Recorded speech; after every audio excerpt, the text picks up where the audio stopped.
I'm going to let a little more people enter the participant list before we fully start for today.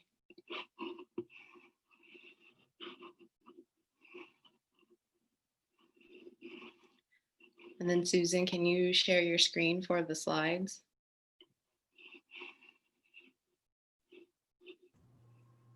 Haley will be sharing. Oh, sorry about that.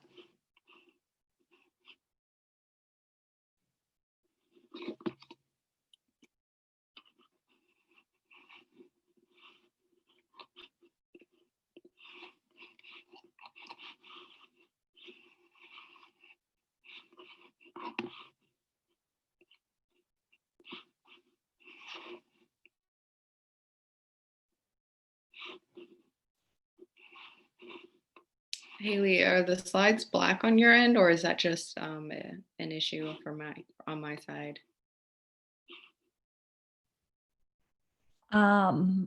Right now on PDF, I see the title slide and there's a black border. Okay. For some reason, it's showing up completely black on my end. I'm not sure if it's like that for other people as well. Yeah, it's black for me. Let me share my whole screen and see if that helps.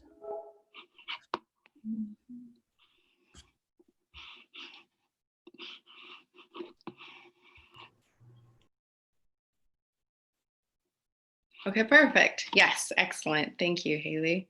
All right. Hello, everyone. Welcome to the SEEC 5th webinar out of our virtual forum. My name is Tia Tyler, and I am a project manager for the Local Government Commission on our climate and energy team. Traditionally, our SEEC forum is in person, but just due to 2020 not having it, we've decided to make everything virtual. So we're doing our best to provide quality content, but also create a sense of community around renewable energy and energy efficiency in the state.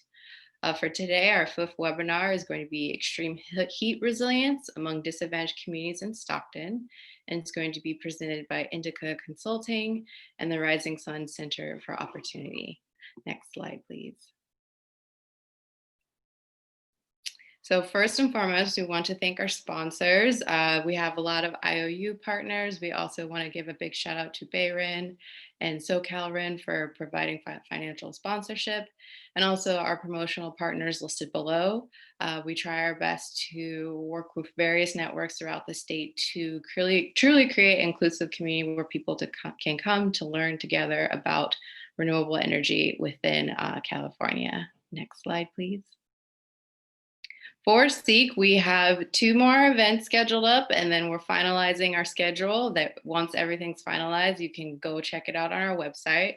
Our next upcoming webinar will be taking place on July 16th. It'll be on identifying and prioritizing final financing projects, mostly focused around energy within local governments. Then we also have an amazing networking activity. It's basically climate and energy jeopardy, and we'll also be having prizes. It's going to be really great. If you're interested in both, you can just go on our website and register that way. Next slide, please. We also have a bingo game. It's very, very good stuff. We're trying our best to create a sense of community that's normally able to take place more easily in an in-person event. So throughout our networking activities, you can play bingo to get to know your fellow forum attendees better. Next slide, please. At this point in 2020, I would assume everyone knows how to use Zoom pretty well, but just to be on the safe side, here's just some brief information on how to use the functions. Throughout the webinar, we ask people to submit their questions through the Q&A form versus the chat box. That makes it easier for us to track the questions. And also, if you have any logistical issues, you can get in touch with myself or my coworkers, Serena and Ryan, through the chat box as well. Next slide, please. And so now I'm going to give it to Haley to take it away. Thank you. I'll come on video and say hello in person, and then I might turn off the video. Again, thank you for SEEC for inviting us to come and present to this group today. It's a really exciting group that we think will hopefully be interested in this project, and kind of the foundation of it is kind of forming these different creative collaborations. So I'm Haley Gilbert. I work with Susan at Indicia Consulting, and I also worked for many years at LB&L in the Heat Island Group. So I'll turn it over to Susan and Darren to introduce themselves.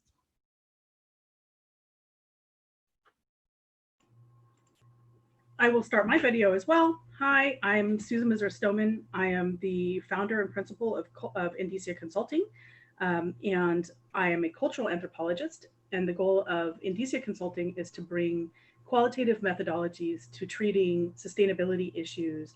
And we've been working on sustainability issues since about 2006. I work with Haley on a variety of projects. I also work with LB&L on some projects, including heat resilience. And hopefully we'll be back at some point to talk about those other projects another time. And I'll turn it over to Darren to introduce himself. Hello, everyone. My name is Darren Kumar. I work as the Senior Regional Manager for Rising Sun Center for Opportunity. I've actually had the pleasure of working with Rising Sun since 2011 in our Bay Area-based programs and helped with the expansion of our programs here in the Central Valley in 2014. I've had a background in working in the nonprofit sector for 12 plus years and educational background in administration. Thank you. Thank you, guys. So here's just our title slide again. We are here from these two organizations, but we are grateful for the project support from PG&E through the Better Together Resilient Communities grant. We were able to develop this project, so we're grateful for their support. Again, we were focused on Stockton and really looking at heat risk assessment, but using this innovative program that Rising Sun had developed, their greenhouse call, to collect data and reach households. So just a really brief background. Why are we talking about extreme heat? I think all you guys know this, right? Extreme heat is a problem now, and it's going to be an even larger problem in the future. And so we do need to be rethinking how we design, develop, live in our cities and across California to make sure that our populations are safe from extreme heat risks. So we talk about extreme heat because it actually has severe negative consequences on health, and that's why it's a really big deal. We actually see through research conducted in California and many other places, the great OEHA in California has done wonderful research on this topic to really highlight all of the negative consequences that extreme heat has on health. They've done some great studies looking at mental health and extreme heat, preterm births and birth defects caused by extreme heat, cardiovascular problems, respiratory problems. So the list is quite extensive, and that's why extreme heat really is an important issue for cities and the state to be thinking through and addressing. Oops. And when we think about extreme heat, the other part of this is we know that some populations are actually more vulnerable to extreme heat, and that we need to be working to protect these vulnerable populations. You probably also all know this. We have our senior populations, the young, those that already have pre-existing conditions. We can't forget about our four-legged friends, and we also have mothers-to-be that are very much at risk. Another population that's at risk is those that do not have access to air conditioning, which is still one of the biggest mitigating factors. And before we get started, we were hoping to get this poll completed so we could figure out where everybody is calling us and joining us from today.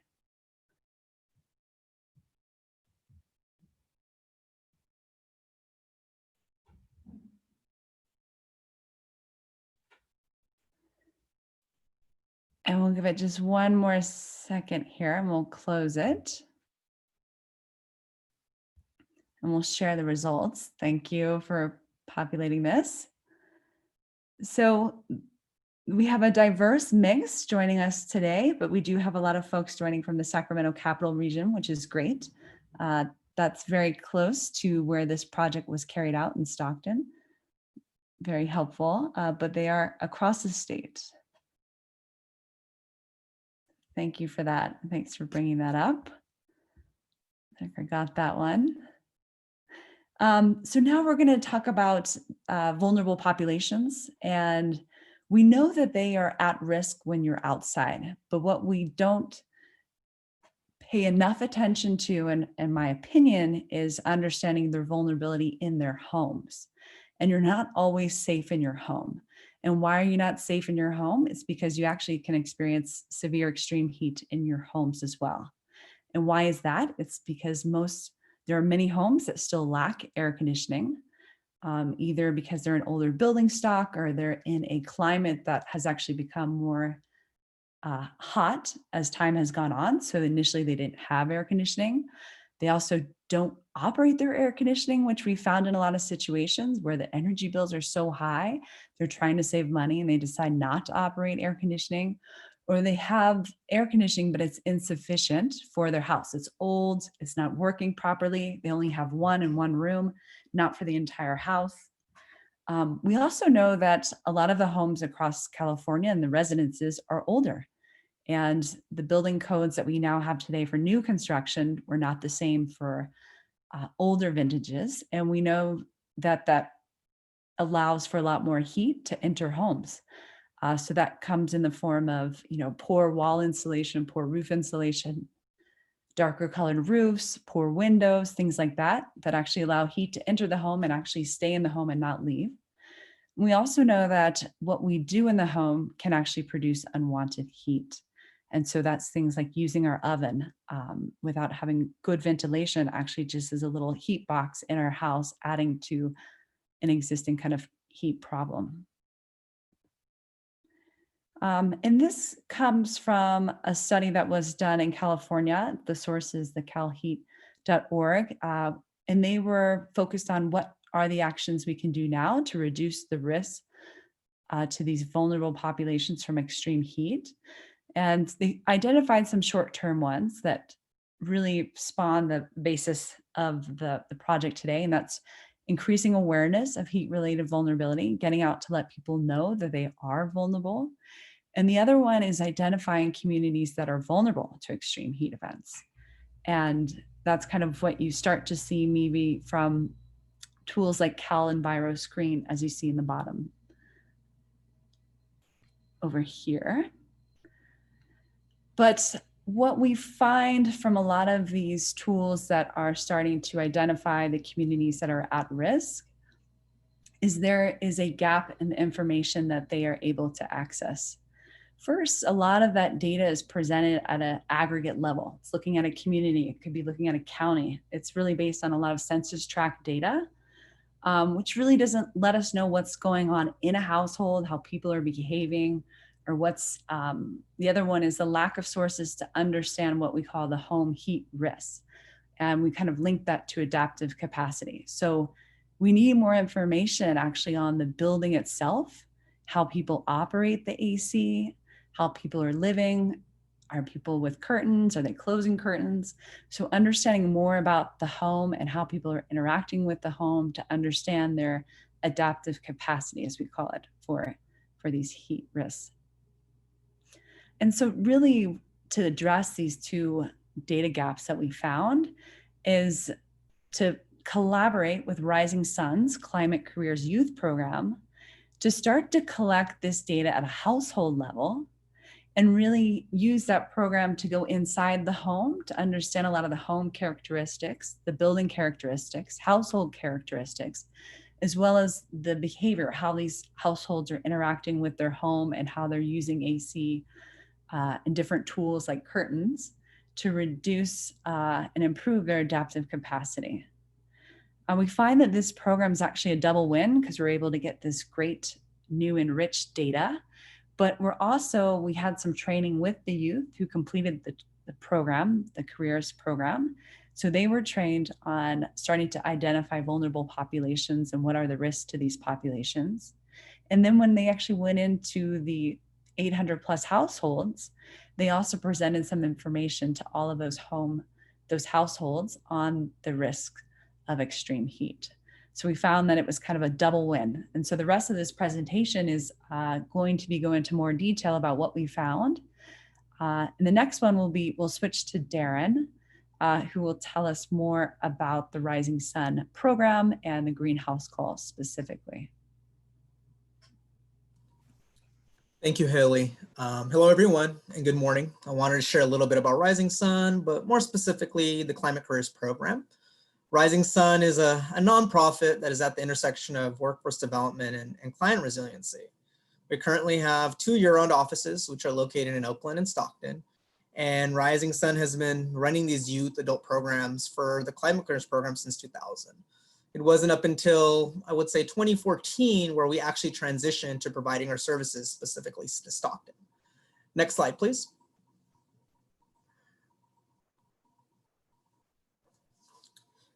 Our mission statement for Rising Sun is to essentially empower individuals to achieve sustainability for themselves and their community. We actually have our program, Climate Careers, which directly speaks to our mission statement. The high level picture around that is we are recruiting youth from different communities. We are then providing a service to residents for them to jump on board with green initiatives in their homes, but more so educate residents to move forward as well around different steps to take to be more sustainable. Next slide, please. Our Climate Careers Youth Program, which Haley touched on a little bit, essentially entails recruiting youth, which are between the ages of 15 to 22, who come from disadvantaging circumstances, which could be an emancipated minor, first-generation college student, and other qualifiers as well, which then is recruited and trained to be what we call the energy specialists. That youth then goes into residents' homes and provides retrofits, in addition to expanding their work experience and creating a stronger skill set as well in kind of the world of work as we kind of look at it. The other side of that is residents really are able to take advantage of a service at no cost to benefit them as well. Next slide, please.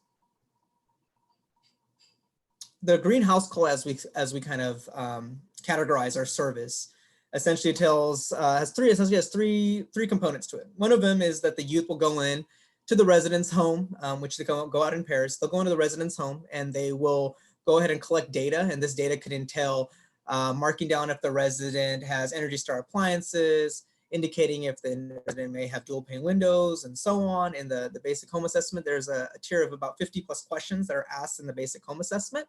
The second portion of the greenhouse call is the actual hard installs of retrofits. These retrofits entail LED light bulbs from those folks transitioning from initially having incandescents and CFLs, installing smart power strips, shower heads, bathroom aerators, kitchen aerators, as all as an element of an opportunity for a resident to participate in the service.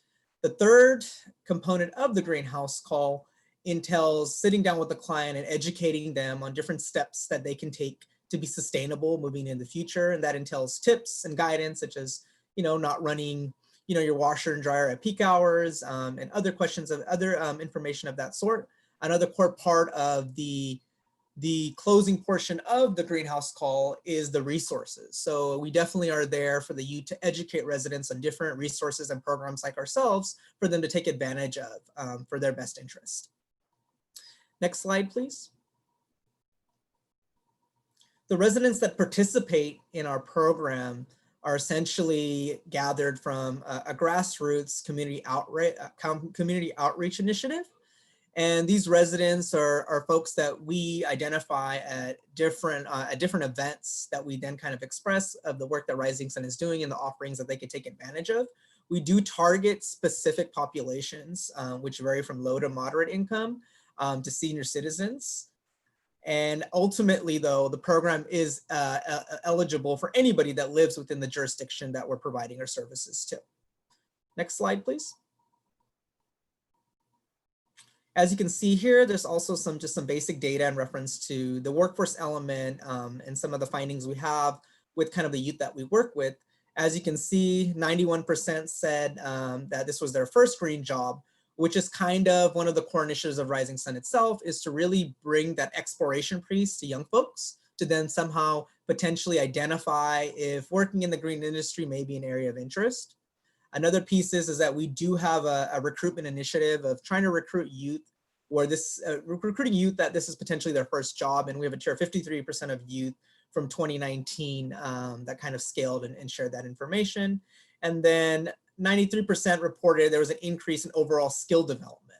And that's something that is self-reported by youth. The tier for getting some of those metrics come from an evaluation that's completed at the start of the program, at the end of the program for managerial staff, but then also self-reflection evaluations that are completed by youth for us to be able to compile some of this data and information. Next slide, please. As kind of Haley mentioned, is that teaming up with Indicia on this project was really exciting, and per some of the findings that Susan and Haley will get into here shortly, some of the findings that we hope to implement moving forward, specifically to Stockton, is around 2 initiatives that I wanted to share. One of those will be the city of Stockton. They recently applied for the Transformative Climate Communities Grant, which was essentially cap and trade dollars from the state level. And just recently, Stockton had found out that they were awarded 10.8 million under that grant proposal that was submitted. Rising Sun happens to be also a joint applicant on that for that specific grant. So what Rising Sun intends to do with the findings from the heat mitigation project is be able to implement that into the Climate Careers program that brings in funds from TCC to add more catered education for residents to be more up to date on steps that they can take to be more resilient to heat.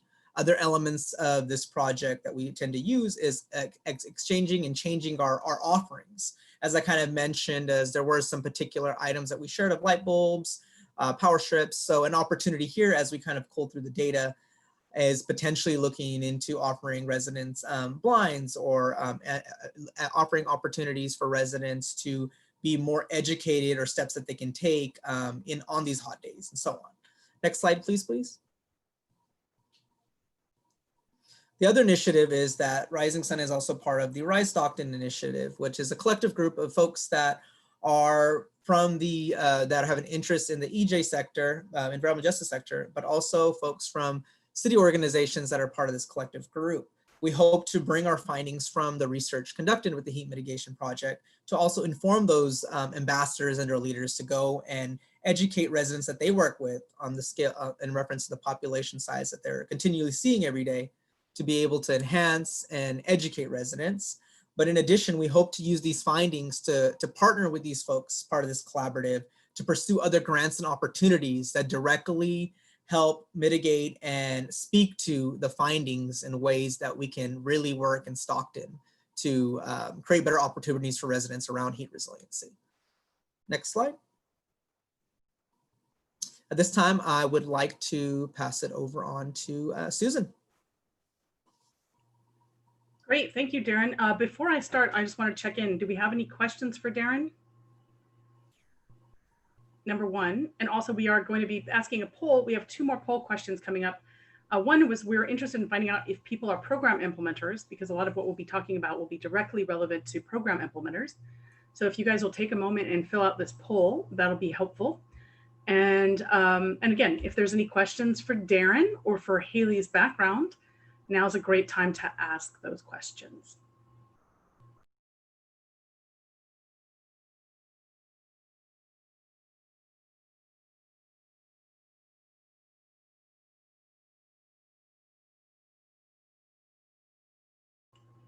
Huh, cool, about 50-50, that's awesome.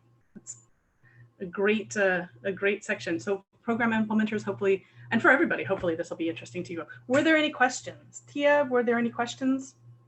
I see a Q&A lighting up here. How are we measuring heat health events in units? From Tom White. That sounds like a Haley question. Haley, do you want to snag that one?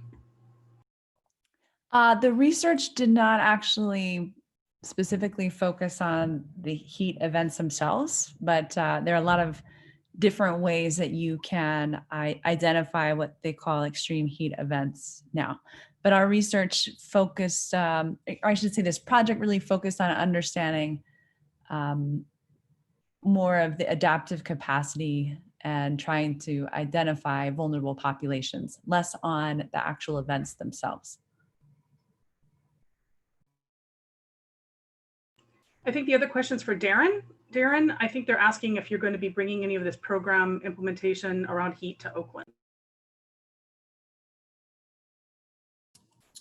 So I think right now, I mean, we collectively have multiple programs that run across the Bay Area and the Central Valley. So we collectively do share our findings and information across different organizations and city identities. So this is something that we will be passing over to our team based out of Oakland, that will be sharing information as it becomes accessible for folks.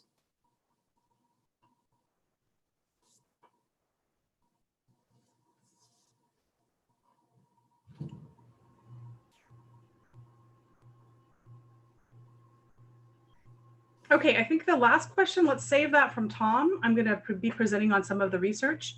And Tom, that one sounds like possibly one for the Q&A after I've done my part of the presentation. So if you guys don't mind, I'm going to go ahead and start talking about the research and the data. Haley, can you go to the next slide, please?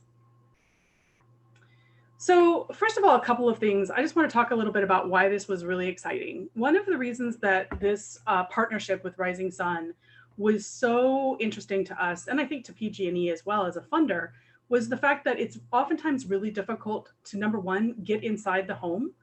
We can oftentimes collect data from energy data or external data, or we can also collect survey data, but it's oftentimes difficult to collect household level data empirically with people actually directly, observed and engaged with, and also at scale. And the scale part is also what's really interesting here. So number one, what the data was collected from was 823 greenhouse calls that took place during summer and fall of 2019. And Rising Sun does a fabulous job collecting data. What they have is basically a tablet. We had extensive conversations around what kinds of questions we would be inputting for people to answer. And so the Rising Sun greenhouse call already has a template for their questions, which if anybody's interested in offline, I'm sure Darren can connect with you and share that with you at some point. And we developed additional heat resilience questions to investigate this topic. So again, it's really exciting for us to be able to talk to people directly in their homes at a scale of hundreds of people with this really good data collection template. Next slide, please. So a couple of things. One, what we're talking about here is this project focused on the sort of city of Stockton writ large. And that's what you're looking at here is a map of Stockton, and folks that we were interviewed. Haley is gesturing around Stockton, thank you. And then as Darren mentioned, there's also a subsection, a neighborhood that's under the Transformative Climate Community Project area. And some of the work that we did in terms of focusing in, drilling down, was intended to help work with this TCC project area. Next slide, please. So some of the things that we learned. Next slide. One of the things that I think is really the important takeaway from the research side of things for program implementers and others who are interested in doing similar types of projects and research in their communities is that we developed composite scores around vulnerability and risk. And the reason we developed composite scores, I'm going to go into in more detail in the next slide, but it's important to understand that this gives us more nuance. Prior to, as part of my career, I've worked as the Director of Behavior and Human Dimensions Research at the American Council for an Energy Efficient Economy. I've done a lot of qualitative research on energy efficiency and consumer behavior. And one of the things that we oftentimes see is that people use relatively single factor means of evaluating people's vulnerability and risk. So for example, designating people as low income is a classic sort of sectoral approach to deciding whether or not somebody has vulnerability and risk. And what we find is that due to a variety of factors, both including sort of the built environment, but also cultural and social factors, that is really inadequate to understanding who exactly is at the most risk within a community. So we developed these composite scores, and you'll see throughout the slides that yellow kind of refers to this household vulnerability score. Red tends to focus on the home heat risk score. The household vulnerability score is really those social cultural aspects that we were really interested in. In a sense, what you could think of this as almost a form of segmentation. What it looked at and took into account were aspects of a household, whether or not they had disabled household members, seniors in the household, households with children less than or equal to 2 years of age. All of these demographic features or variables are related to what Haley discussed in the background. There's literature that talks about that these increase vulnerability in the face of extreme heat. So similarly, there's literature around household ethnicity, whether or not people have, are monolingual Spanish speaking, for example, or any other non-English language spoken in the household. And finally, household income. And I want to caveat here that, we are dealing with human beings, and human beings, are complex and oftentimes fallible. So we don't have always perfect data. And in one of those areas, we didn't have a lot of great data on household income across the 823. So what we ended up doing as researchers was we did some layering, and Haley can possibly talk about this during the Q&A if people are interested. We did some layering with census tract data and some other sort of forms of GIS data to get a more accurate view of sort of neighborhood level, community level incomes and how that might play into risk. The home heat risk score, on the other hand, is not demographic. It's really about the built environment, about the building envelope, for example. So the things that we looked at that, again, are data collected by the Greenhouse Call initiative are, is there exterior shade on the building? What's the level of access to AC by the resident? What's the exterior wall color? Is it dark? Is it light? What kind of AC is there? Is it portable? Is it window? Is it central? How often are they operating AC? What's the level of quality windows? What kinds of window coverings that they have? So again, what we looked at were composite scores, and what we'll be talking about in the next few slides are, why these composite scores mattered. Next slide, please. So as I mentioned, one of the reasons that we really wanted to do this was to have a more nuanced picture of the community. And again, we've done a lot of work, and that includes field work, qualitative research, ethnographic research, but also secondary research, literature review research. And we understand that there are different ways of characterizing neighborhoods and populations. And when you are cutting folks off, say, talking about poverty levels or income levels, those singular attributes typically don't really get the full picture. So we really wanted to have these composite scores help us describe the complex nature of the ways in which social, cultural, and economic capitals are both intertwined, but that they also, these demographic attributes correlate and connect with traits in the built environment. So now we have overlapping ability to look at how do demographic attributes, social and cultural attributes, correlate, connect with, overlap with the built environment, the material conditions of life. Next slide, please. So we're going to just talk a little bit about some of these numbers. There are a lot of numbers. And again, this will be made available to everybody, and we'll be happy to take questions offline and after people have had a chance to digest. Always happy to answer questions in detail. Keeping in mind as well, again, these are not necessarily statistically representative numbers. We're not making claims about representation here. What we are talking about is sort of a descriptive statistics that help us understand the specific communities in Stockton and in the TCC neighborhood based on people's answers to the Greenhouse Call data engagements and interviews.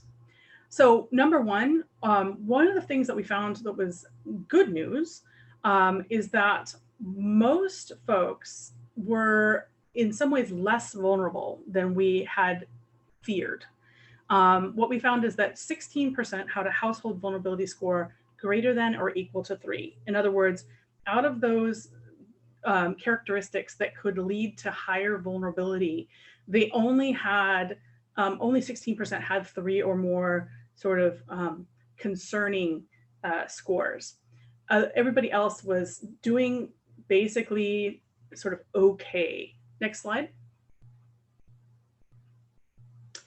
So again, keeping in mind that these are complex and composite scores, the good news was that 65% of the respondents had household vulnerability scores of 1 or less. So a large majority of folks had relatively robust households in terms of any kinds of indicators that the literature ties to vulnerability to extreme heat. 58% of households with seniors did actually quite well. They were less than or equal to 3. So again, seniors, which is an area of particular concern when it comes to heat vulnerability, were doing okay with respect to other aspects of the household. Similarly, 48% of disabled households were doing, again, better than what we had anticipated, with scores less than or equal to 3. So that does also mean that roughly 50% of households were greater than or equal to 3.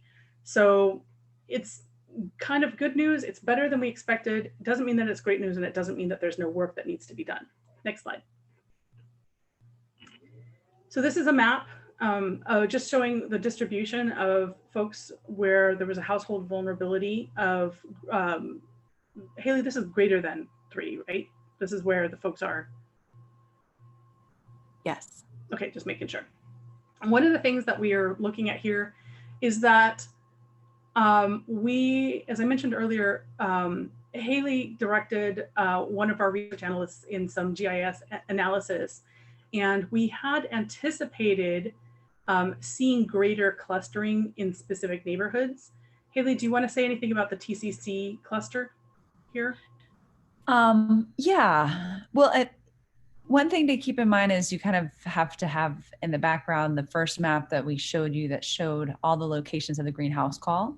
So we definitely have more, you can see points here, but that's actually where we have more greenhouse call visits. I would say where it's interesting to focus is, just across the city. I thought there would be more focused concentrations than we're actually seeing. But it really shows that there's households that are vulnerable across Stockton. And that's just something to kind of also keep in mind as you implement programs. You can, in essence, as you see in some communities like Stockton, park during heat events. People find that they park kind of ambulances closest to neighborhoods that could be at risk. And so this is just kind of another snapshot that you can do that, but there's also a diversity in the geographic vulnerability of households as well. Great. Next slide. So recalling that the household vulnerability was the social, cultural, sort of demographic attributes, the home heat risk score is really about the actual built environment, the building envelope, the material conditions that the households are living in. And again, what we saw was relatively good news. Most people were doing okay. They had the only 6% had a home heat risk score greater than or equal to 3. So the vast majority of people were in relatively resilient material conditions. Next slide. Again, I am heavily caveating this because this is, number one, it's also kind of a new approach. So we really don't want to overstate that people are, quote, safe, or that they don't need any help. That's not the message here. What we are saying is what we're able to do with this composite score is really drill down and identify folks who are at the extreme level of heat endangerment. And I think we're going to come back to why we think that's really important. But in this case, home heat risk, again, sort of the building envelope, the material conditions, things like shade, wall color, access to AC, 76% of respondents had home heat risk scores of 1 or less. Only 5% of households with seniors had scores of greater than or equal to 3. And 10% of disabled households had scores of greater than or equal to 3. Next slide. So like with the last geographic map, I think what's important here to look at is, again, the distribution of home heat risk scores. We may oftentimes think of a particular neighborhood as likely at risk, as Haley mentioned, making decisions, stationing ambulances, but it's also important to consider that you can find people in vulnerable situations across the community, across the city. Haley, did you want to add anything to this map? It's just when you start to do this like mapping exercise, Stockton is one case. This could look very different in other communities, right? So in addition to doing, I would say the, summary statistics, mapping things out gives you another perspective of what these scores look like and how to think through maybe adjusting programs or developing new programs. So this, I would say, is a caveat for Stockton, and it might not be what you find in other communities, but it is a helpful lens to start looking at your data as well. And I will just say, since we do know that many people are from the sort of Sacramento area, many people probably have been through Stockton, been to Stockton, spent time in Stockton. You may have your own image of the city, and it would be interesting to find out whether or not this correlates with your perception. Next slide. So when we combined these two composite scores, what we found were that 10 households total out of the 823, so 1%, had both a household vulnerability score greater than or equal to 3 and a home heat risk score greater than or equal to 3. And so what we would say is that these are the truly endangered households. And so if you're looking at this slide, you're seeing 80, it's almost a Pareto rule, right? We have this sort of 80-20 distribution between people who are doing basically okay and people who are at some risk and somewhat vulnerable. And then the smallest subset of people who are really in danger right now. And we think that this is important because what this research allows us to do with the work that the Greenhouse Call program does is be able to actually identify and reach people who are really in dire circumstances, rather than kind of a silver shotgun approach. This is definitely going to be a little bit more targeted approach. Next slide. So again, one of our purposes here was to talk about the fact that we don't think that just taking an income-based approach is really adequate to understanding risk and vulnerability. And so Haley, do you want to talk about this particular mapping? Sure. As Susan said, we knew that we had major gaps in our income data, and we just were curious if we took in and layered the census level income data, if we would see the income have a greater effect on where we were finding, as Susan said, maybe especially the households that were endangered by heat, or the ones that were still at risk in these other yellow and orange colors. And you can see, again, just looking at the color coding, that you still had communities that were, above the poverty line that still had households at risk.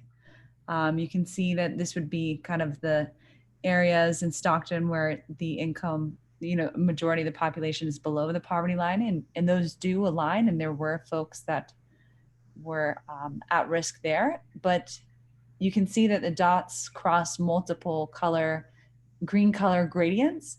And so using income alone is not necessarily as helpful to really start to identify the populations. And as we're going to talk about in a minute, home ownership is also not a great indicator of risk. And we'll talk about some reasons why we think that might be so. Next slide. So again, one of the things, the big takeaway from combining the two composite score types is to understand that these households need assistance across several axes. And that means that these households probably have they may be multi-generational. They may have a mix of the very young or elderly household members. There may be language barriers. And at the same time, the built infrastructure may be lacking home measures that can reduce home heat risks. So again, that having these two composite scores and overlapping them allows us to really kind of hone in on and characterize the households who are most at risk. And so keep in mind, nothing that we're saying says that folks who did not score, above 3 aren't in any danger or aren't vulnerable or aren't at risk. But, again, we're really aiming to just say these folks are definitely at risk. We may be underreporting in some areas, and research is never done. It's always it's like braiding a challah bread. You're always continuing to rework the work and find a new population and redo the things and refine your data. So just keeping that in mind, we're not making any really strong claims here. And so just understand that I think the layered approach that we took has helped us really describe and kind of understand and capture some sort of underlying patterns with respect to Stockton and the TCC community. Next slide. So one of the things that was really important here is, and again, all of our questions were based on research in the literature. Primarily, Haley is kind of our heat resiliency expert. And Haley, do you want to talk about this at all? Because this is really kind of your bailiwick. Sure. Well, this is great. I think those that are familiar with this know that, especially in today's times, we're asking people to stay at home. And if they're staying at home, we need to make sure that their homes are safe havens, especially during extreme heat events. And I actually am a big proponent of passive building design, but I've come to know and understand and appreciate air conditioning at some level, especially when it comes for vulnerable populations. And so when we're looking at vulnerable populations and their risk to extreme heat, it's really important for us to know air conditioning. And as you guys all know, in Stockton, it's hot, and it's actually, you don't even have to have an extreme heat event. It's hot a lot of the time.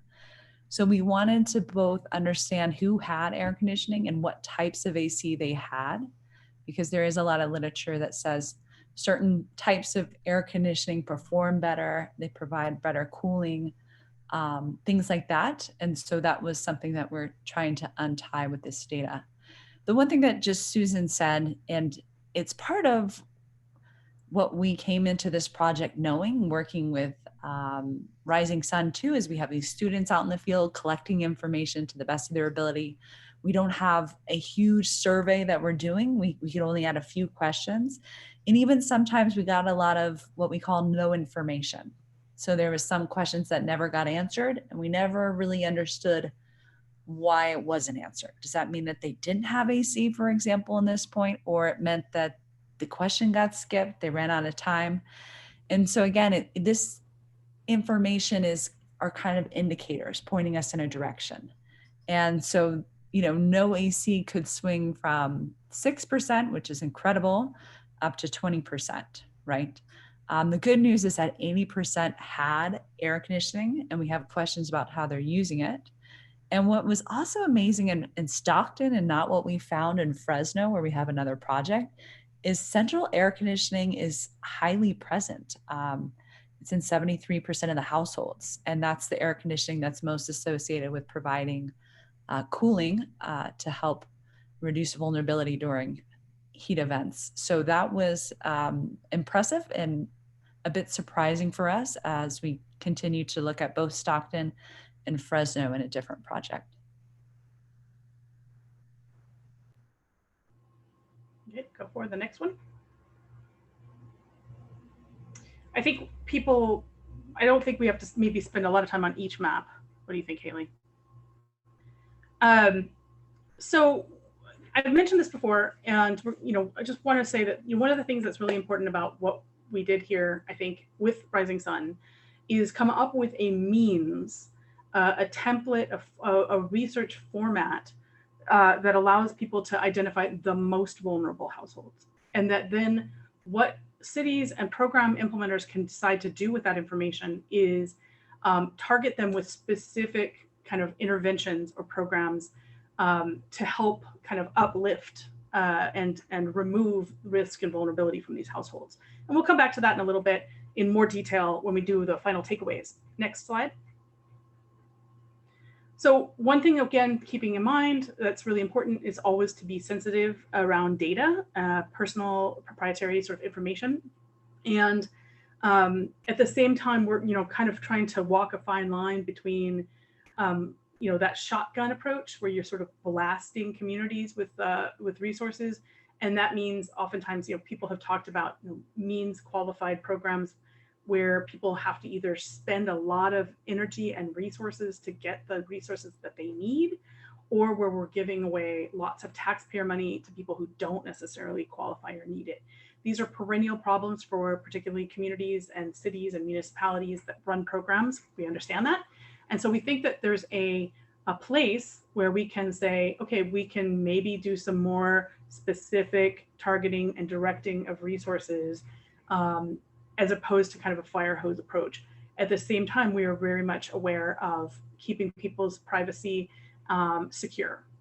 So we recommend that people, think about how can we work with partners like Rising Sun to manage these kinds of relationships. Next slide. So takeaway messaging, before we get into talking a little bit more about some of the other aspects, takeaway messaging from this part of the presentation is just, number one, we know that moderate use of AC improves health outcomes. That's really important. It's in the literature. It's been attested. So we really think that programs need to encourage moderate use of AC on the hottest of days. What we find oftentimes is that there are siloed messaging depending on who the messenger is. Sometimes people are encouraged to cut AC or to reduce energy use, and people may interpret that in a way that is not great for their health outcomes. So while we encourage following the kinds of EPA established setback temperatures like 78 degrees Fahrenheit, we also encourage that where possible people conduct proper maintenance on their AC. But at the same time, we think that there should be real care not to message that people should skimp on AC, particularly for these vulnerable populations. Next slide. So let's talk about heat pledges. One of the parts about this project that was... want to do our poll real fast? Oh yeah, sure, go for it. Sorry to interrupt. No, thanks for reminding me.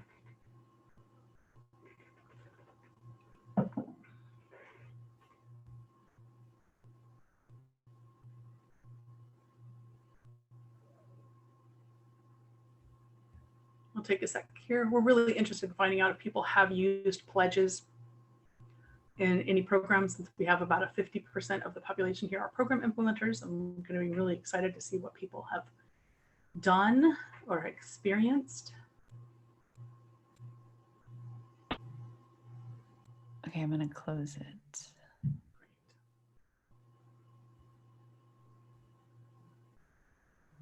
We've got 25% have yes to somewhat. That's good. Interesting. Probably about what I would have expected.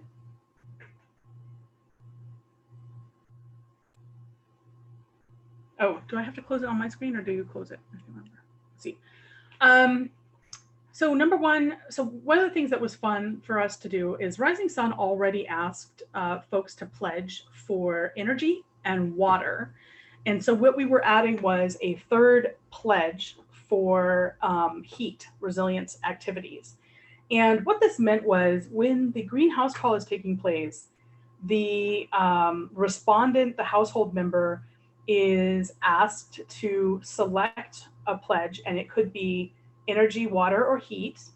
And then each of these pledge categories, they can pick one of three pledges. So there were three different heat pledges, and they are the ones on the screen before you. Number one, people could pledge to keep their windows covered during daylight hours. They could pledge to head to a local cooling center or to kind of hunker down, stay cool indoors during the heat of the day. Or they could pledge to plant a tree or request a tree to be planted to shade their home. So again, just to reiterate, everybody has a chance to pick one of three pledges: heat, energy, or water. And then from that pledge category, they have three different pledges they can choose. And there were 823 households total. So the numbers we'll be talking about will be going down from there. So out of that 823 total greenhouse call data set, we had 196 people choose to pledge a heat pledge participate. And so 24% chose to pledge a heat resilience pledge. And of those, the vast majority pledged to make sure that their windows were covered, to work on covering their windows. That was 70%, whereas it was almost evenly split, the remainder between pledging to stay cool indoors or plant a tree / request a tree to be planted. Next slide. So again, overwhelming majority pledged to keep their windows covered during daylight hours to reduce heat from entering their home. And as Haley mentioned, we have other research project that we're conducting with Lawrence Berkeley National Labs right now in Fresno.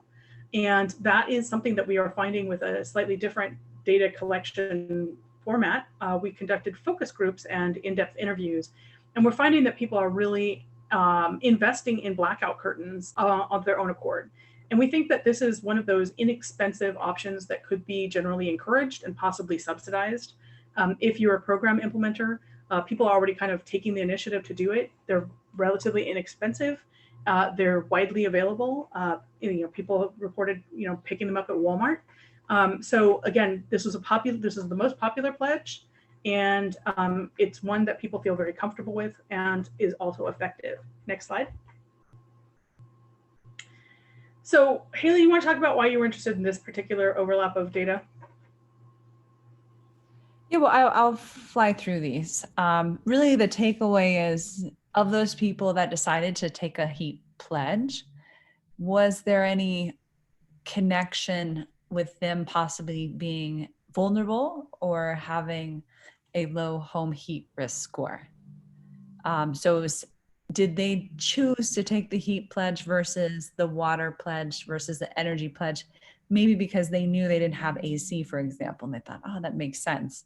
But as you can see in this slide, that's not the case. It was no overlap in those two with no access to AC. And that was the big takeaway on that one. Great. So we're going to talk a little bit about the relationship of homeownership and AC distribution, AC types, and AC usage. And this kind of gave us some interesting insights that we're still chewing over a little bit. And one of those things is that of the respondents, about 82% were renters and 18% were owners. So again, this Pareto rule is showing up again here, 80-20. Next slide. What we found was that AC type did not vary between renters and owners significantly. So what you're looking at here, the paler yellowish color is renters, and the slight light blue is owners. And it's really only a difference of about 10% with respect to having central AC. And with respect to the other AC types, there's really not a sort of statistical difference between who had what. We think, and again, at this point, we're kind of speculating because there was not a question on the template here, but we were curious why there was, I'm sorry, I might be having a cat issue. 1 second. Sorry, I know we were all used to that. Let me just make sure. Zoom in 2020, everybody's got cat issues. AC type, one of the reasons we think that this might be significant culturally, socially, demographically, is that California has fairly strong regulations regarding rental properties. And so there's restrictions, regulations about maintaining upkeep and equipment that if you own your own home, you are not necessarily beholden to. So earlier I had mentioned the fact that just because somebody is living in an income census tract with a stated income level of X, or just because somebody owns their own home, doesn't mean that they're not vulnerable or at risk.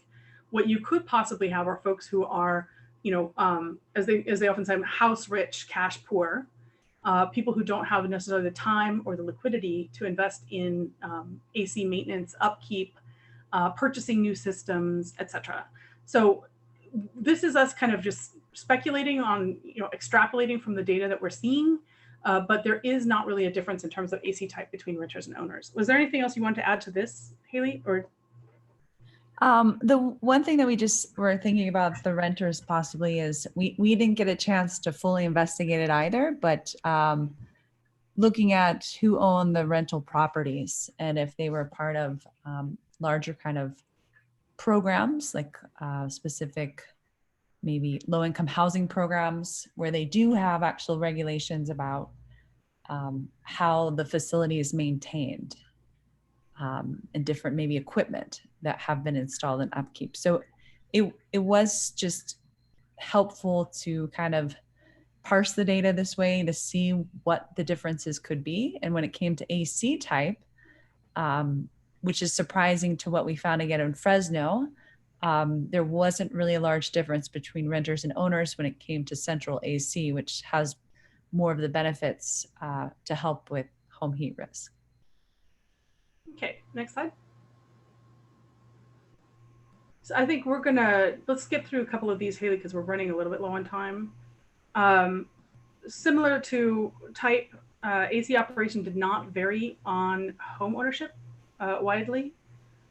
So people really were not necessarily acting differently based on their home ownership. And as Haley's on this slide that she's showing, we have pulled out the section where the folks are really vulnerable. Again, those are those social, cultural, demographic variables when we're talking about vulnerability. So that really, when you're talking about those, not a huge difference between renters and owners. Next slide.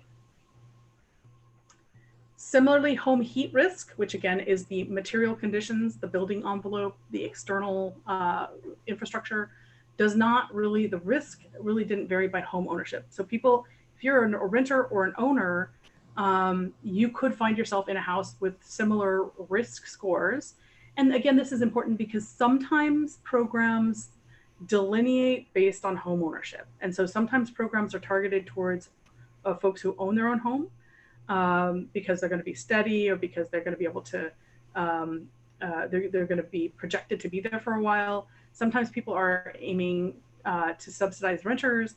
And what we're saying is with respect to these kinds of risks and vulnerabilities, there is no salient difference between renters and owners. Next slide. So just keeping that in mind, focusing on the overlap between the type of risk and vulnerability helps us identify who's truly in danger. And again, rather than using a single variable like income, renter, ownership, etc., focusing on this sort of more nuanced picture gives us a better understanding of who's at risk. Next slide. So let's talk about the pledges as we begin to kind of on the downslope of our presentation here. And we thank you for your patience. Did the heat pledge participants remember their pledges? This is a big part of a lot of pledge research is, are pledges effective and how does human memory kind of work with respect to outcomes based on asking people to pledge? And before I get into this specific data, I just want to say again, as a researcher, as a qualitative researcher, as somebody, wait, go back 1 second.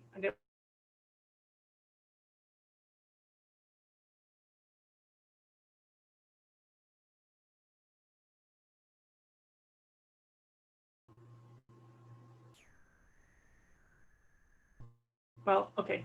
I didn't really want to get into the numbers yet at this point, but one of the things is if you're a program implementer or designer, I would strongly recommend that you take a look at some work we did at ACEEE in 2013 on behavior-based in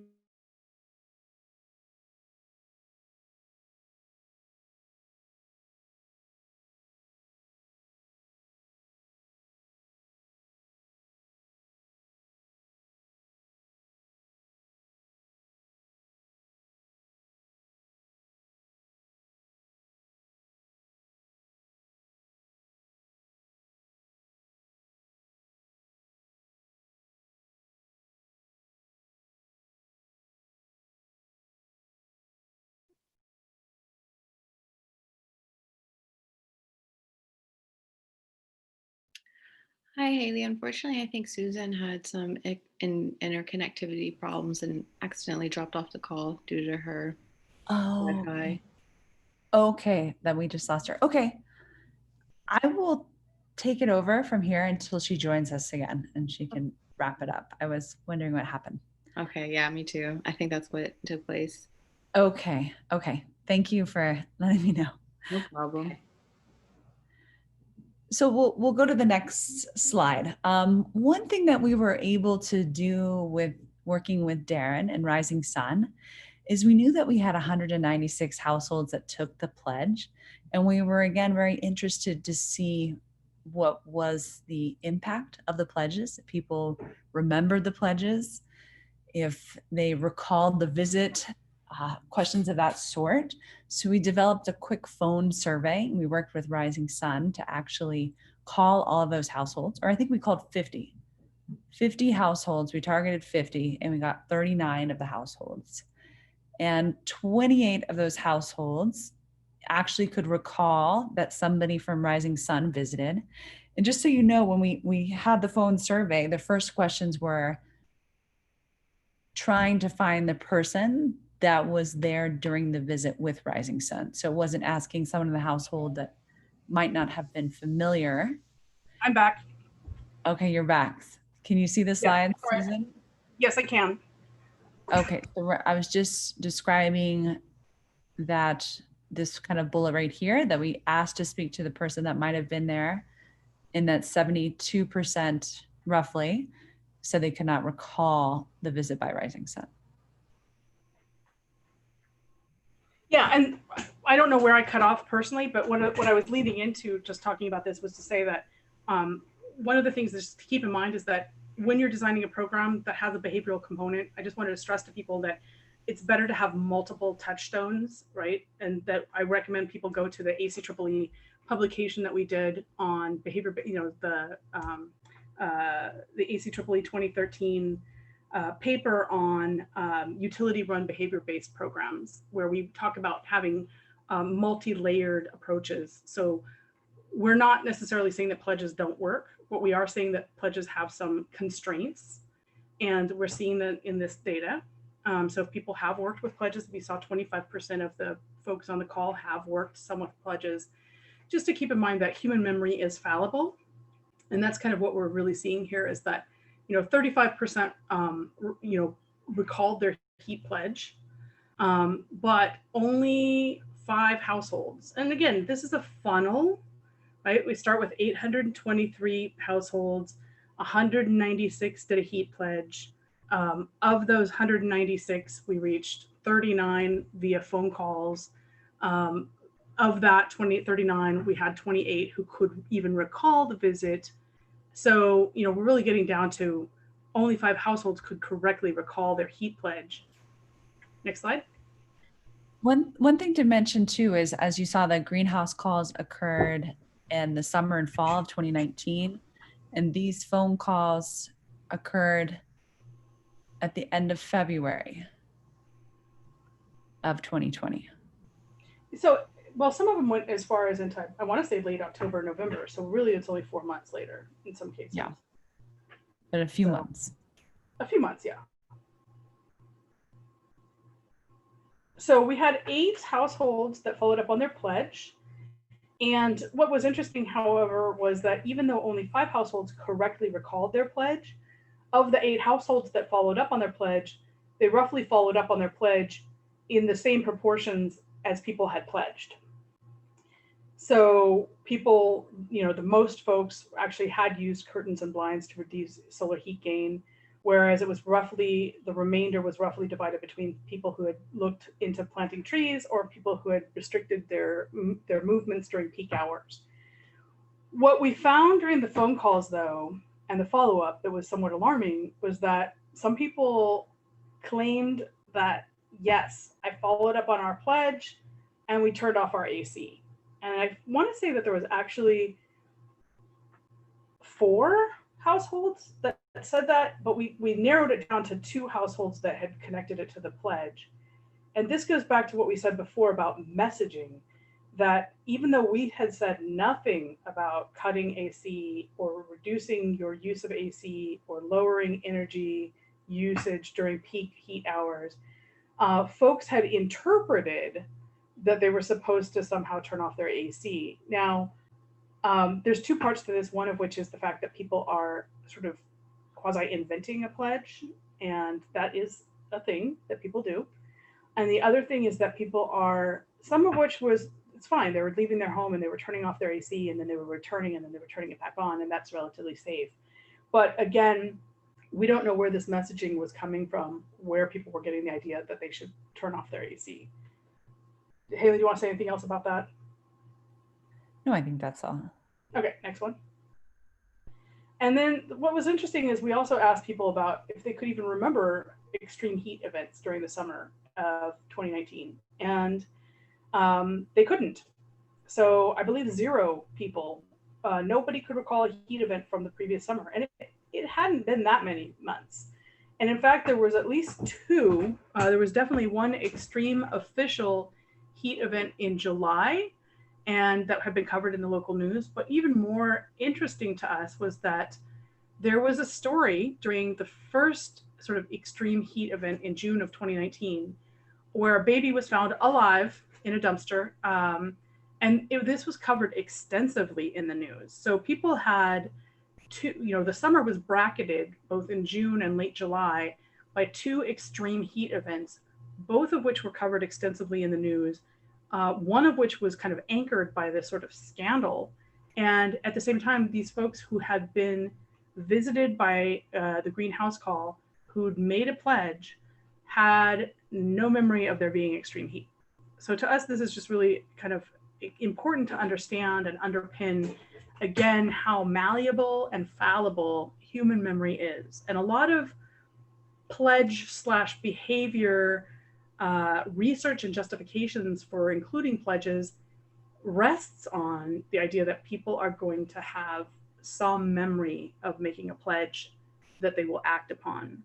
And so if you are incorporating a pledge into your program, I would suggest making sure that the pledge is not the only behavioral component. It's one effective, potentially behavioral component, but it shouldn't be the sole anchor to your behavioral component. Next slide.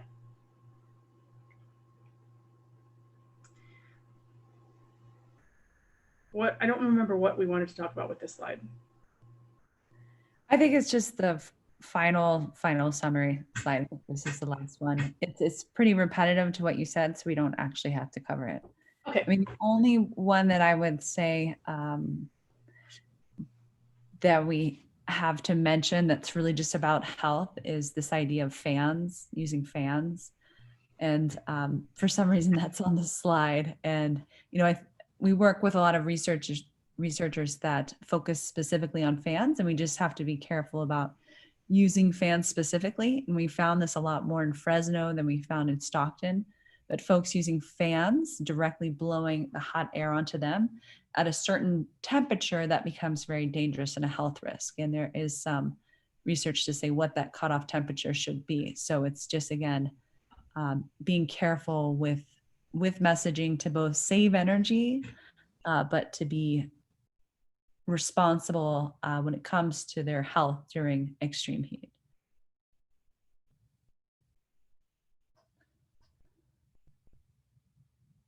And I think that wraps up this part of the presentation. I see that there are questions, and I don't think we have too much time. We had the video, but maybe we should turn to questions first. I see one question, which is, have we thought about putting the pledge on a refrigerator magnet? Absolutely. We actually discussed it for this specific project. We didn't have the budget for it, to be honest. We've done other projects where we've done giveaways, and that's a great idea. And I think that can be definitely part of it, and definitely be sort of part of the project. Was there a follow-up postcard letter that thanked them for their pledge? Let me ask Darren to answer that. I don't know if there's a follow-up to the greenhouse call off the top of my head. Is there a thank you, Darren, to the greenhouse call? Yeah, in reference to the greenhouse call, after we actually conduct the actual collection of data, we do send out an email to residents that participated, pretty much giving them recommendations and also recommendations and also our findings. In that piece, there was a conversation about the pledge. However, we also did, and again, just to kind of reground us with the process, when an individual does make a heat mitigation pledge, is that we actually physically have them sign the pledge saying that they're committing to this, and we tear the card in half, which one side is for them to keep as in reference and kind of an agreement essentially that they would adhere to the pledge. So those are the two tiers that we do provide, is in an email, and then also that physical card when we initially leave the house, but nothing else after that.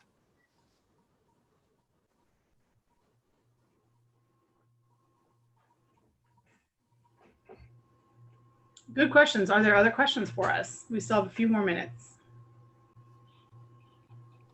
I saw somebody asking a question earlier about filters, which I would say from Darren, do you guys recommend any filter products or anything when you guys are doing the greenhouse call? Yeah, we don't like to specifically specify a specific filter, but we will share that there are filters that you can pursue that actually are more energy efficient. So I know one brand is called AirX. We don't specifically install the filters, but those questions do pop up as, we do go to an array of homes and random questions pop up, and we compile those and we try to do some research. And if those calls come in, we give that information. But AirX is a brand that I do know that it does have pretty efficient ones. It does save essentially energy costs.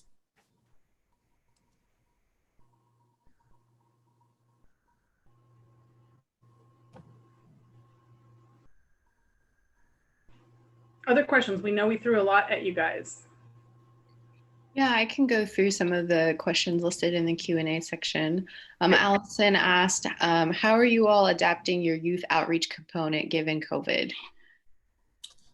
So due to the current situation, what we've done is we've actually we traditionally run a summer program and a fall program. However, due to the current situation, we've shifted into a satellite program. So we will be implementing our program through a video conferencing telephone platform now. This is going to be definitely a pilot program. This is something fairly new in like the way their existing program runs. So that does limit the positions as well that we will have for youth, that nowhere close to the tier of positions we usually have. But this is the pivot or shift that we're making to still provide a service and still be able to create a couple of jobs for young folks and still have residents take advantage of the service. And that will be inclusive of kits that will be mailed out, instructions on how to install the kits, and also energy coaching, as we call it, over the phone. And when it comes to outreach, that's utilizing social media platforms, working with community partners that have a contact list that we then reach out to those residents and try to build interest in being part of our program. There is no obviously on the grounds outreach, but the only outreach outlet going on is through the social media platforms and bill inserts and mailings as well. Great. And then Caillou, apologize if I don't say your name correctly, asked this question. Do you cross-compare the vulnerability composite with other existing and vulnerability index developed by other organizations? I'll answer that one. I know Caillou, thanks for your question. This score is very different than some of the other scores that are produced, again, because we're using a very, very different data set than they're using. A lot of the other scores pull in census tract data, and we are not actually using any of that in our data. So it hasn't made sense for us to kind of compare because their questions and the way that they delineate vulnerability and kind of score it are different, but the same kinds of categories are similar. So you see things in some of those larger kind of more aggregate scores. The composite score includes a lot of the same data categories that they also feature.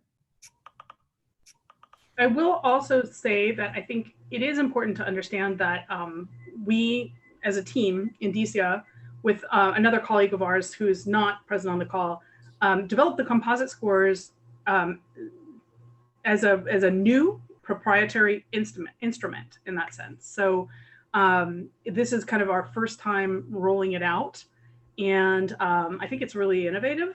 And I'm very proud of the team for having been able to come up with it and employ it in this way. So it's, this is really very kind of new nascent research. We'll say there are other composite, not to like contradict. This is a simple composite score. There are some examples from researchers in Colorado of using some sort of, not composite scores in the same way, but they have a much more statistically assessed way of designing some of the composite scores. So we use not their same information, but it's something that you're finding more often now. Yeah, and again, as I stressed before, this is, I think one of our fortes at Indicia is really segmentation, which is taking tools that are oftentimes associated with marketing, and in this case, what we might call marketing for social good, and applying them to these types of questions. So it is, a little bit on the squishy side. It's not, as Haley said, this is not stats per se, but neither is, the kind of necessarily the stuff that builds a PRISM profile. Or Claritas profile. There is an art to it as well. Great. The next question we have is from Becky. Their question is, are there plans to expand the greenhouse call statewide? And also, are there opportunities to work with community choice aggregate suppliers or utilities? Yeah, I can go ahead and speak to that. So Rising Sun, as kind of expressed earlier, was primarily based in the Bay Area. And then part of our 3-year expansion, we were able to expand to the Central Valley. When we speak to the Central Valley, Stockton is the hub of the program that's running out here, but we do also service cities in French. We also do service the cities of French Camp, Antigua, Lathrop, Tracy. Ultimately, that would be one of the primary prioritized goals, is really being to expand the program, and that comes with funding and identifying partners that can help bridge those opportunities. I know that Stockton right now actually is also exploring the route of community choice energy, specifically in the community. Right now, PG&E is currently the only primary funder of our programs. But as we kind of pivot, we also are looking ways to best diversify and add other folks to our portfolio to kind of expand our programs and offerings to other communities that might benefit from them as well. And also Rising Sun, you might want to mention, Darren, is in Fresno as well, right? We don't specifically run a program in Fresno. We anticipate and have an interest in there, but we do work in partnerships with other projects that are outside of Climate Careers that do some similar work over there. These questions I'm going to combine two because they're really similar. They're coming from Eugene and Tom, and their main questions were around, does this data specifically look at single family, or does it also include multifamily units as well? It's both. And part of that is in the questionnaire that comes across via Darren. And that was one thing that you can tease out if you're looking at the larger data set. So it's both. Okay, and then this question is from John. They ask, were you able to explorate the findings to the larger Stockton area to estimate total needs? No, that's one thing that's limited with the way that we collected data. I'll say limited, but also, this project is really about leveraging and finding synergies and kind of piggybacking where you can. But the way that the data is kind of collected and how Rising Sun does their outreach and how they go into households doesn't really give you a sense of then how you can look at those sampled households and extrapolate to the larger Stockton area, at least for this project. You could possibly do that, but you just need some really good data that's not out there, to my knowledge right now. Okay, and then if I'm counting correctly, we have 4 more questions. I think we can get through them. One is from, I think it's just Jay. The question is, are you aware of groups doing similar work in the San Joaquin Valley? I mean, I think our program is somewhat unique. There are other programs that are specific to low income communities like LIHEAP and other programs that do provide like weatherization. However, those are income-based qualified programs. Our program doesn't require any income guidelines. It's essentially open to anybody in the community that's interested in participating in a greenhouse call. In addition to that, our program obviously has other elements of the youth workforce development component that kind of differentiates us from those other organizations. Thank you. This question is from Becky. They ask, typically peak electricity is from 5 to 8 p.m. and it costs more money to use energy at this time. Do you encourage people to pre-cool before this time? So there are a list of questions that when we do conduct the green house call, the resource component with the resident that the energy specialist download, they do give them tips and different resources that they can utilize. The tips are a mixture of like 10 different tips that the then assess might be the best for the resident. We do typically actually have that tip available.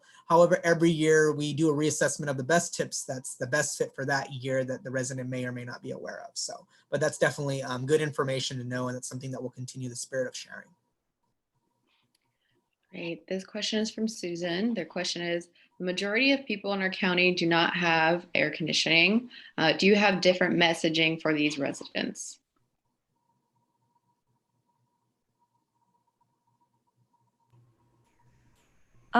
This is Haley. We probably would have to learn more about Susan's particular county. As we've talked about, we do have a project in Fresno where we're really there working to develop some great passive cooling strategies. So it's going to be really dependent on the existing building stock in your community. It's going to be based on your climate and where your climate is changing, and also the households themselves. Those would be some of the factors that would come into different messaging you would want to share. Then our final question is from Tom. It is, what were the best heat mitigation measures that helped adapt existing units to high heat days? I wonder if this is our good friend Tom. That will be coming out in our next study, which is will be conducted in Fresno, where we are teaming up with LB&L, and Caillou, one of our colleagues, has joined the call today. So we're excited to be able to circle back with this group for those findings, which I'm going to just do a little pitch for that. That is actually working in Southwest Fresno, and we're looking at the existing building stock there. As Susan mentioned, we're doing focus groups and in-depth in-home interviews, again, to collect information about the building stock and the households in the buildings, and then do an extensive set of modeling to come up with the best passive cooling measures that will work in those neighborhoods in Southwest Fresno, and then kind of recommendations, policy recommendations for how to implement those. So that's where we'll get really the great data to say, to back kind of the claims about how best to maybe shade your windows or close your windows, or when to open your windows, and which AC units will be best to both conserve energy and kind of improve the indoor comfort and reduce the risk to heat. Thank you. I also wanted to follow up on one question that was presented earlier that I feel like that there was a misunderstanding of the question. And the question was that I understand the Stockton experiences greater extreme heat than Oakland, but I'm wondering if you plan to do any heat mitigation work in Oakland. The answer to that is at this time, there's no work tentatively scheduled in the Oakland region. The reason Stockton work was completed because there was a funding opportunity provided by PG&E specifically for this community. If funding opportunities came available, Auckland would definitely be an area of interest. So I just wanted to reground us in answering that question for folks. Thank you, Darren. Well, we're at time for this webinar. I want to thank our panelists for coming to present this really important critical work, and of all our attendees. My coworker Serena will be sending a post-webinar survey through the chat box. That, if you can, please take the time to fill out that survey. It's really helpful for us to get a better idea of like whether this content is something you all need and how engaging you find it. You can also go to our SEEC website, and that is where we'll be reposting the slides for this PowerPoint and also the recording. And I believe if you have any questions or you need to reach out to our panelists, they're more than willing to connect with you via email. So thank you again, everyone, for attending the 5th webinar for the SEEC Forum. Have a good afternoon. Yes, thank you all.